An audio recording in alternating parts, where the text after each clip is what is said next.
안녕하세요, 김수자입니다. 오늘은 캐나다만의 독특한 문화, 거기에 대해서 좀 알아볼 건데요. 한국과 다른 문화, 뭐가 있을까요?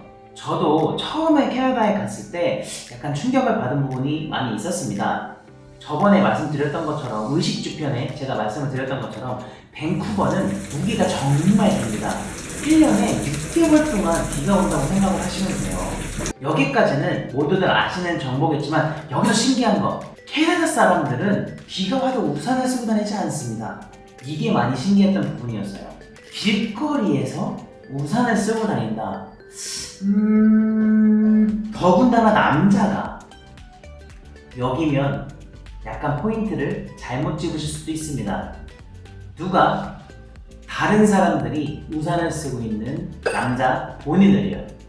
뭐 이런 거는 어떻게 보면 루머에 가깝기도 하고 뭐 다들 그렇게 생각을 하시는 건 아니겠지만 한국에서는 비 소식이 있으면 항상 우산을 챙기고 그리고 또 비가 조금이라도 내리면 바로 우산을 쓰잖아요. 근데 거기는 장대비가 막 주룩주룩 내리지 않으면 웬만하면 우산을 쓰고 다니지는 않더라고요. 사실 장대비가 내려도 안 쓰는 분들은 또 안 쓰더라고요. 이게 너무 신기했던 부분인데 그래서 어떻게 보면 옛날이긴 하지만 제가 처음에 봤을 때 너무 이 부분이 충격적이었어요. 그냥 비를 내리는 비를 그냥 다 맞고 그냥 이렇게 가더라고요. 그래서 왠지 우산을 쓰고 있는 내가 뭔가 잘못한 것 같은 기분? 약간 이런 느낌도 들긴 했었거든요. 그리고 또 여기서 우산을 잘 쓰고 다니지 않는 문화이다 보니까 우산 값이 엄청 비쌉니다. 그렇기 때문에 만약에 나는 캐나다에 가서도 꼭 비를 안 맞고 우산을 쓰셔야겠다 하시는 분들은 한국에서 우산 꼭 챙겨가세요. 두 번째로 놀랐던 점은 뭐냐면 캐나다의 계산 문화입니다. 계산 문화? 뭐지? 이렇게 생각하실 분들 많은데 어떻게 보면 우리나라에도 어느 정도는 있기는 할 거예요. 약간 bill please 라고 말하는 그런 영화에서 많이 보셨죠? 보통 캐나다도 그렇겠지만 해외, 외국 나가시면 그런 경우가 대부분이실 거예요. 약간 그냥 자리에 앉아가지고 빌 달라고 하고 그걸 가지고 바로 계산을 자리에서 하고 그러면 웨이터나 웨이트리스들이 와가지고 카드 머신을 들고 옵니다. 들고 와서 거기서 바로 결제를 하게 되는 거죠. 그래서 손님 자리에서 바로 결제를 하다 보니까 카드 머신 안에도 팁이라는 그 란이 있어요. 맨 마지막에 뭐 가격 얼마고 어떻게 되었고 텍스 붙고 그 다음에 나중에 팁 해가지고 얼마를 줄 거냐 이렇게 붙는데 거기에다가 팁을 넣으시면 되고요. 그리고 또 현금 계산할 때는 현금으로 주시면 됩니다. 여기서 또 어떻게 보면 웨이트리스나 웨이터들 팁이 있는데요. 가시게 되면 그분들이 자꾸 물어볼 거예요. 카드 계산기께 주시면서 오늘 어땠어? 서비스 괜찮았어? 이렇게 많이 물어보시는데 그런 이유가 약간 그런 얘기를 하면서 사람 기분을 좋게 만들고 팁을 조금이라도 더 받으려고 그렇게 노력을 하는 부분입니다. 그렇기 때문에 어떻게 보면 우리나라처럼 막 가가지고 계산대에 가가지고 얼마냐 이렇게 하면서 계산을 하는 경우도 한 번씩 있기는 한데요. 거의 드물고요. 그렇기 때문에 우리나라처럼 비를 가지고 가서 계산대에서 계산을 하거나 이런 경우는 거의 없다고 보시면 되고요. 그리고 우리나라도 점점 많아지고 있는 추세긴 한데 캐나다는 무인 시스템이 정말 많습니다.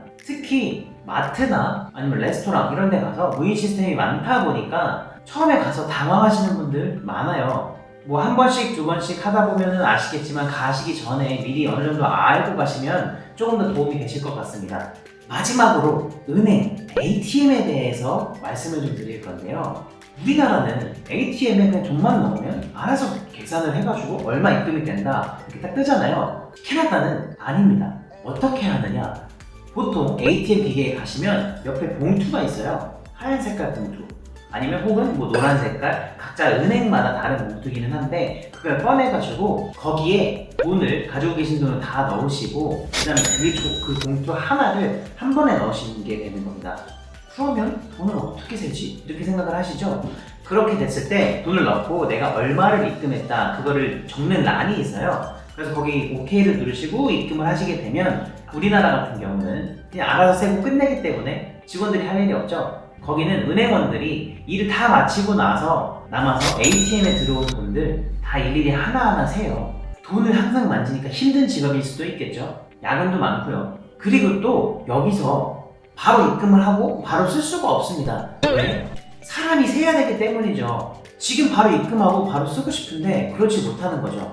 그 돈이 내 계좌에는 찍힐 수는 있어요. 하지만 그거는 뭔가 쓸 수 없는 돈으로 이렇게 묶여있게 됩니다. 뭐 은행원이 한번 세고 확인이 된 다음에는 바로 풀어서 쓰실 수 있게끔 해주지만, 그게 아니고 바로 그냥 넣었다고 해서 바로 쓸 수 있는 거, 그런 거는 아니라고 생각을 하시면 됩니다. 우리나라는 ATM 기계가 알아서 해주기 때문에 정말 되게 생소한 문화긴 하지만 어떻게 보면 우리나라가 조금 더 발달을 하지 않았을까, 이런 생각도 하게 됩니다. 오늘 저희가 준비한 내용은 여기까지고요. 오늘도 도움이 되셨거나 유익하셨으면 좋아요와 구독 버튼 한 번씩 꼭 부탁드리고요. 지금까지 금요일의 금세자였습니다.